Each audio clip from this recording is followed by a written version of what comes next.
রূপমকে এইভাবে ফেলে রেখে আমি এমনিতেও চোখের পাতা এক করতে পারবো না।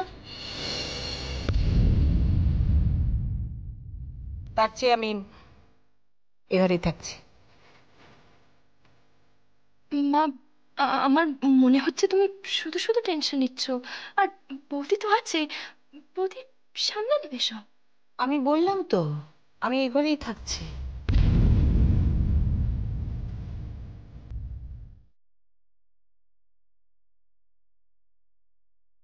বৌদি চলো, আজ আমরা দুজনে একসাথে শুই, মা থাকুক দাদার সাথে। আর মা যখন এত করে বলছে।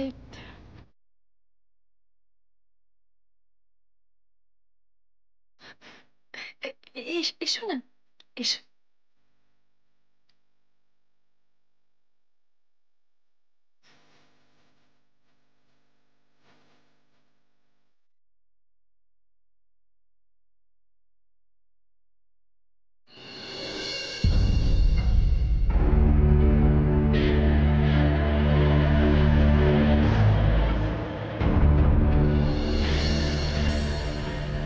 রূপমের যখন চিংড়ি মাছের অ্যালার্জি তখন খাওয়ার কি দরকার ছিল?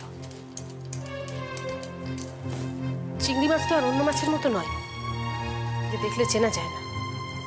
আমার মনে হয় ওই বড়া টড়া জাতীয় কিছু বানিয়েছিল, যেটা থেকে চিংড়ি বা অন্য কিছু বোঝা সম্ভব নয়। বাড়ির লোক জানে না কি রান্না হয়েছে? বাড়ির লোকের বলে দেওয়া উচিত ছিল। শোনো, বাড়ির লোকের এই গাফিলতিগুলো না মেনে নেওয়া শক্ত। আচ্ছা, এসব কথা কি আমি ওখানে গিয়ে বলবো?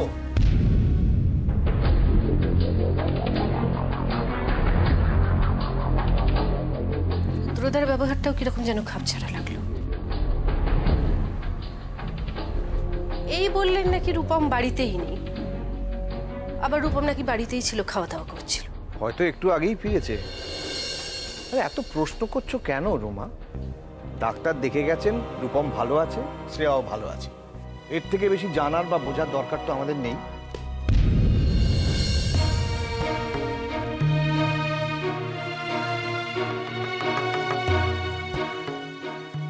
মা, আমারও কিন্তু একটা খটকা লাগছে জানো।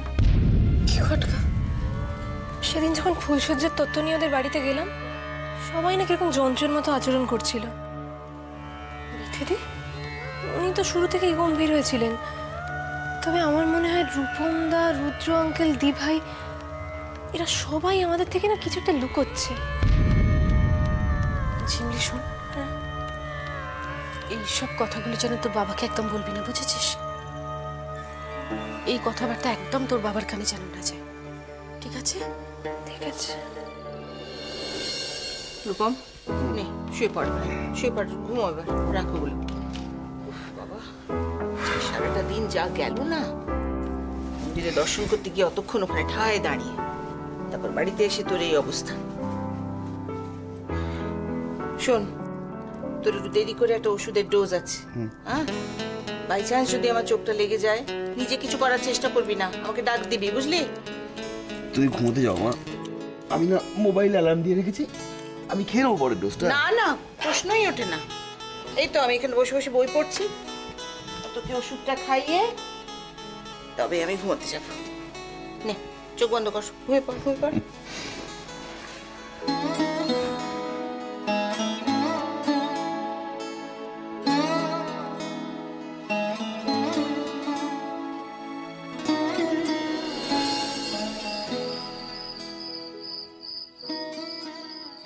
রূপমের শরীরটা কিরকম আছে একটা খোঁজ নিলে পারতে গো। রুদ্রদা নিজেই তো ফোন করে বললো যে ভালোই আছে। তাহলে তো ভালোই কথা, আশা করি অষ্টমঙ্গলায় আসতে পারবে। ওরা আবার এসব মানে টানি কিনা জানি না বাবু। রোমা, তুমি আসবার কথা বলছো, আরে ছেলেটা ভালো আছে মানে তো পুরোপুরি সুস্থ হয়ে যায়নি। যত যাই বলো, ওদের মধ্যে মানামানির ব্যাপারটা ভীষণই কম। নইলে ফুলসজ্জার রাতে ছেলে বাড়ি থেকে বেরিয়ে যায়, যতই কাজ থাকুক। ভেবেছিল কেউ জানতে পারবে না, শ্রেয়াও কিছু বলেনি।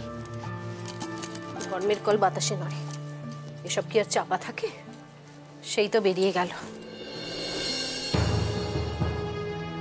জলটা হাতে নিয়ে দাঁড়িয়ে আছো কেন? খাও।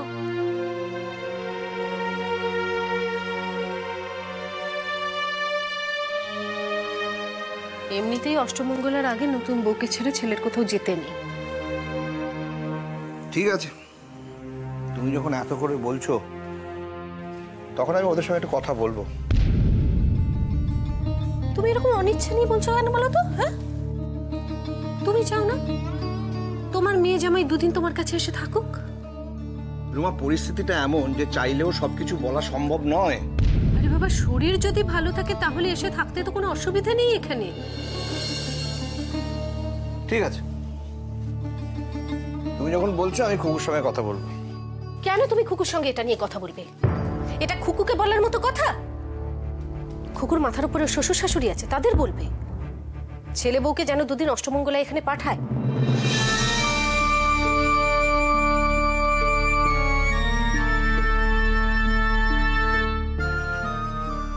আমরা যে কত রাত অব্দি গল্প করি বৌদি, তোমার কোনো ধারণাই নেই। নেলিও আমাকে ওর কাজেরই কথা বলে, কিন্তু এত সুন্দর করে পুরো ব্যাপারটাকে এক্সপ্লেন করে যে আমার সব সময় মনে হয় আরো শুনি আরো শুনি আরো শুনি। জানো তো, এখানে এসে না আমার একা একা ঘুমই আসে না। কিন্তু কিন্তু আজ যে তুমি আমার পাশে শুয়েছো আমার খুব ভালো লাগছে বৌদি। আমরা কত গল্প করতে পারছি। ও বৌদি, আমি এত বকবক করছি, আমি কি তোমায় বোর করছি? না না, আর আজকে তুমি হ্যাঁ বললেও আমি কিন্তু থামতাম না, বকর বকর করেই যেতাম।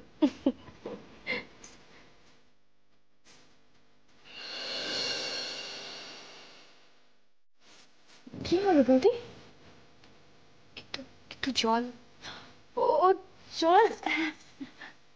এ বাবা, জাগটা তো পুরো খালি, আমি নিয়ে আসছি তোমার। না না, তুমি এখানে থাকো, আমি নিয়ে এসেছি রূপসা। রূপসা বলেছি না, রূপো। এখন অভ্যেস হলো না বৌদি? হয়ে যাবে।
আপনার আপনার চশমাটা পড়ে যাচ্ছে।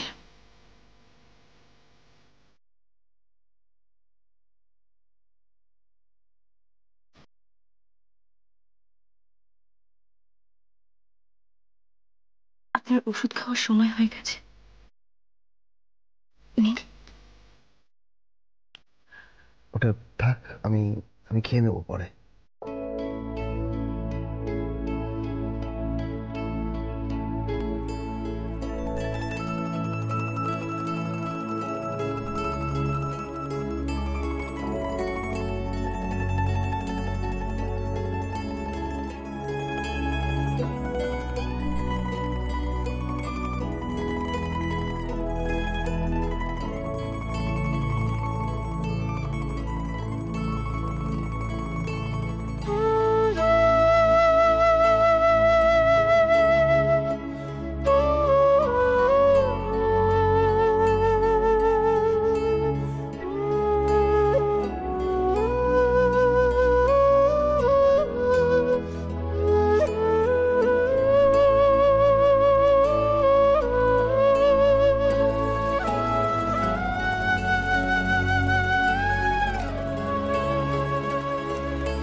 এরে দেখছিস, চোখটা লেগে গেছিল একদম।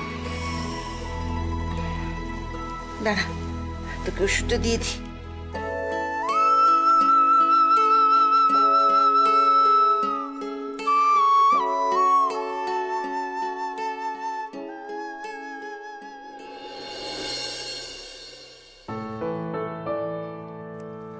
কি দেখছো এত?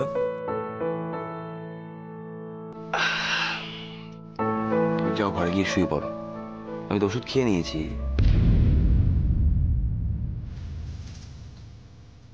শুয়ে পড়ো।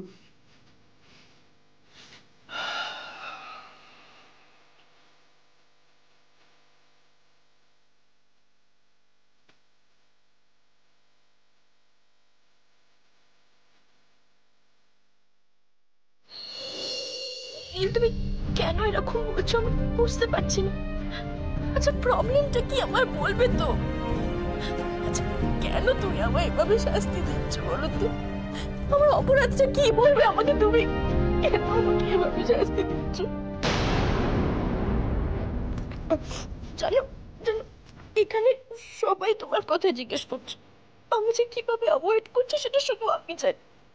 তুমি নিজের থেকে তো কখনো আমাকে ফোন করে আমার খবর নাও না, আর যখন আমি ফোন করছি তখন তুমি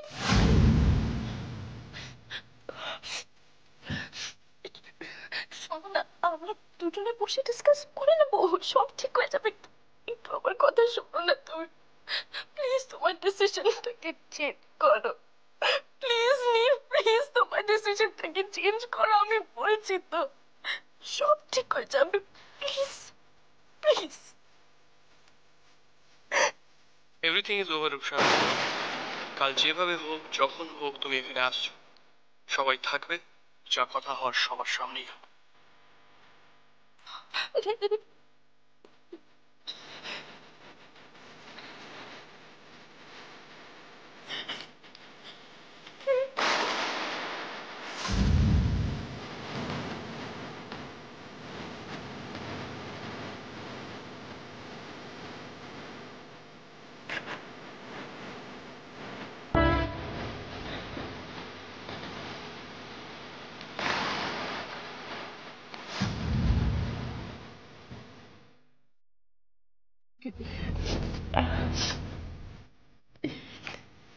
কোনো মানে হয় বলো বৌদি?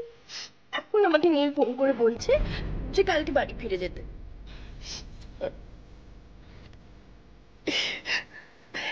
আসলে ও এক্সকিউজটা কি দিয়েছে বলো তো? Valentine's day. ভ্যালেন্টাইন্স ডে এটা কোনো এক্সকিউজ হলো বলো তো? আসলে ও নিজে তো আসতে পারবে না, আমাকেই যেতে হবে। আর আমি যদি না যাই ও আবার মন খারাপ করে বসে থাকে।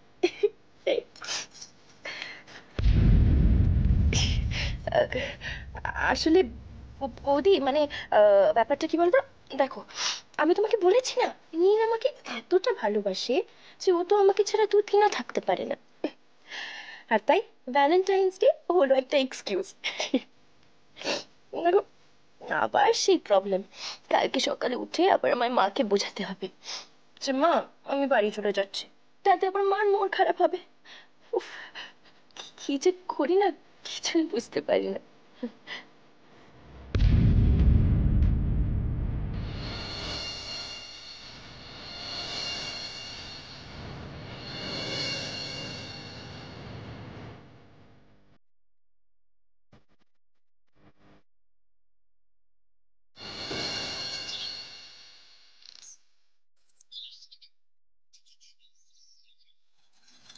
বৌমনি দাদা কোথায় গো?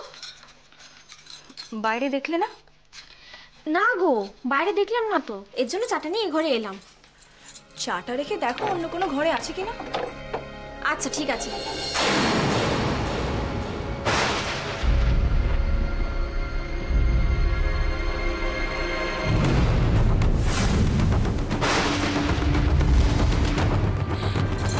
কি বাবা, আমি ইচ্ছে করে করিনি বৌমনি, হোঁচট খেয়ে পড়ে গেছে।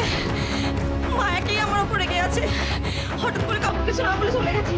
আর এখন যদি জানতে পারে যে তোমাদের বিয়ে জোরের ওপর আমি চাপ ফেলে দিয়েছি, তাহলে দেখো আমাকে সত্যি সত্যি বাড়ি থেকে বের করে দেবে। সন্ধ্যা তুমিও তো ভয় পেও না, তাপটা ধুলেই চলে যাবে মনে হয়। কিন্তু তুমি কি করে এটাকে নিয়ে এখন বাইরে বেরোবে? সন্ধ্যা তুমি এখান থেকে যাও, আমি দেখছি কি করা যায়। আমি আমি আমি ধুয়ে দেবো, তুমি ধোবে? সন্ধ্যা বললাম তো তুমি যাও এখান থেকে, তোমাকে যদি এখানে কেউ দেখে তাহলে মুশকিল হয়ে যাবে, তুমি যাও।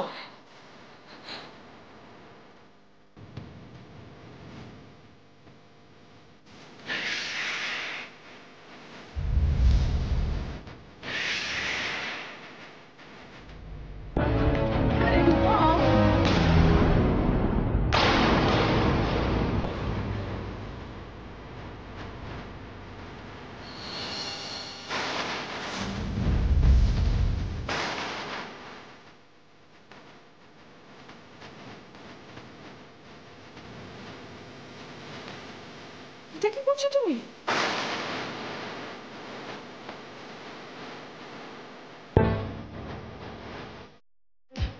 বিয়ের জোরটা তুমি খুলে ফেলেছে? মানে এটা 1 বছরের আগে খুলতে নেই? একটা মেয়ে হয়ে সেটা অন্তত তোমার জানা উচিত ছিল। আমি কিন্তু ইচ্ছে করে, এটা ইচ্ছে অনিচ্ছের কথা নয়, এটা সম্পর্কের জন্য। কিছু না ভেবেচিন্তে তুমি সেই জোরটা খুলে ফেললে। তুমি জানো এতে কত বড় অমঙ্গল হতে পারে, তোমার কোনো ধারণা আছে? কি অমঙ্গল?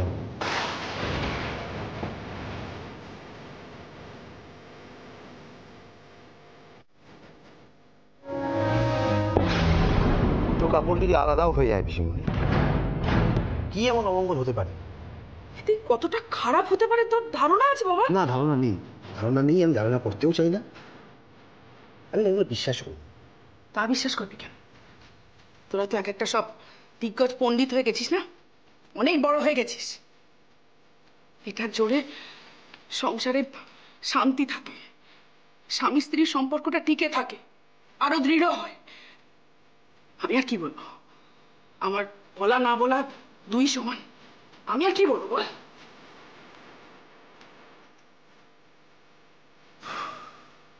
অদ্ভুত সব ধারণা।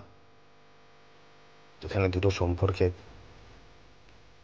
কোনো বাঁধনই তৈরি হয় না, সেখানে তো জোর, বাধা না বাধা কি চাই আসে।